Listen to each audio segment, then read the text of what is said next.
Himachal police भर्ती घोटाला, high court ने आखिर क्यों भेजा सरकार और लोक सेवा आयोग को नोटिस। 15 जून 2025 को पुलिस का जो स्क्रीनिंग टेस्ट है वो 18 सेंटर्स में हुआ पूरे हिमाचल में, जिसमें वो कैंडिडेट्स थे जो फिज़िकल टेस्ट जो थे वो क्लियर करने के बाद आए थे और पब्लिक सर्विस कमीशन द्वारा ये टेस्ट जो है वो कंडक्ट किया गया।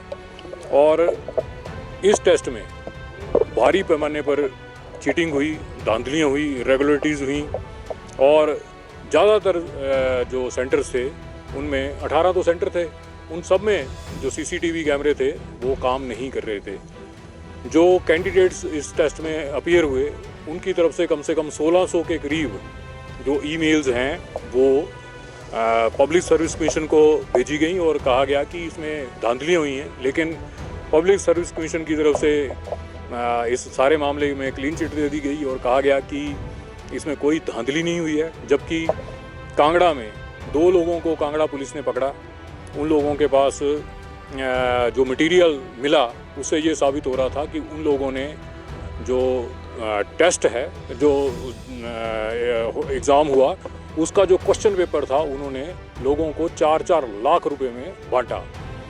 कम से कम 30 जो कैंडिडेट थे उनके संपर्क में आए और इन सब की कांगड़ा के जसूर में मीटिंग हुई। ये कांगड़ा पुलिस की जो इन्वेस्टिगेशन है उसके अनुसार बता रहा हूँ। और उसके बाद 17 तारीख को, ये 13 तारीख को इनकी मीटिंग हुई, यानी कि एग्ज़ाम से 2 दिन पहले जसूर में। और ऐसा माना जा रहा है कि इसमें जो है भारी पैमाने पर जो क्वेश्चन पेपर था वो बांटा गया उन 2 लोगों द्वारा जो पकड़े गए हैं। और उसके बाद 17 तारीख को ये लोग पकड़े गए, यानी एग्ज़ाम के 2 दिन बाद। एग्ज़ाम से 2 दिन पहले इन लोगों ने मीटिंग की और एग्ज़ाम से 2 दिन के बाद ये पकड़े गए, यानी 4 दिन के अंदर क्या क्या हुआ ये आप खुद अंदाज़ा लगा सकते हैं। और जब इनको पकड़ा गया तो कांगड़ा पुलिस ने इनको कोर्ट में पेश किया गया।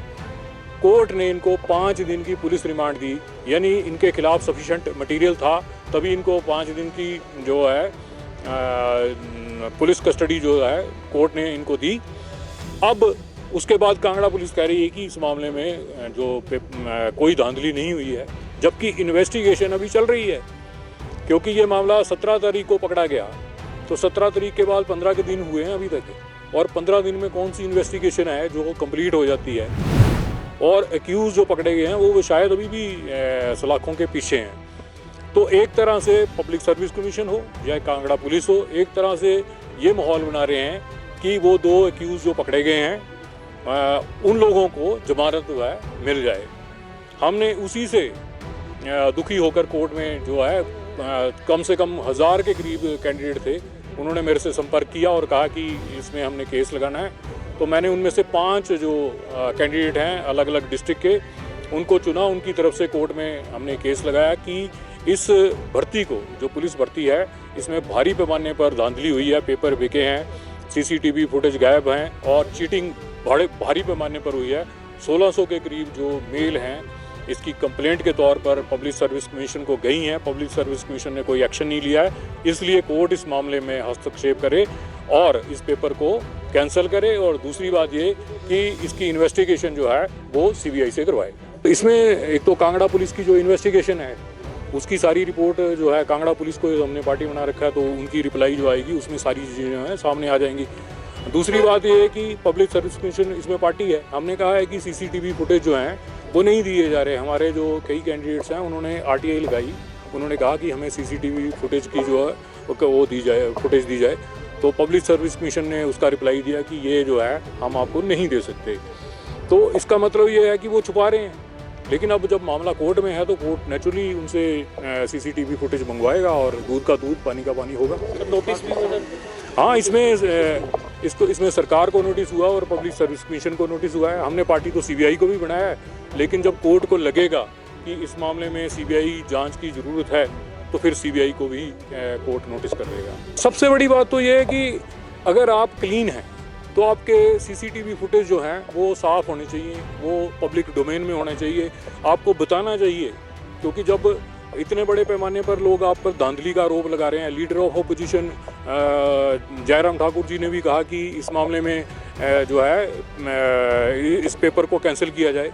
तो उन्होंने लोगों की बातों को सुना हुआ, एक जिम्मेदार पोस्ट पर हैं, वो मुख्यमंत्री रहे हैं और अब लीडर ऑफ अपोजिशन है, तो उनका एक बड़ा करैक्टर है उनका।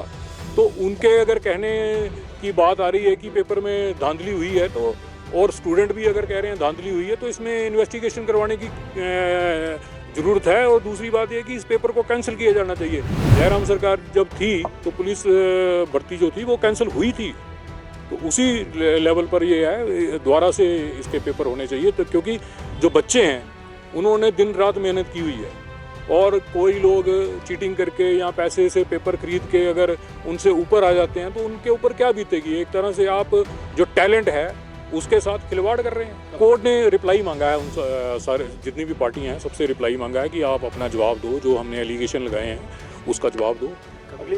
अगली हियरिंग की डेट नहीं दी है, 4 हफ्ते का टाइम दिया उनको। 4 हफ्ते के बाद जो है मैटर लिस्ट हो जाएगा।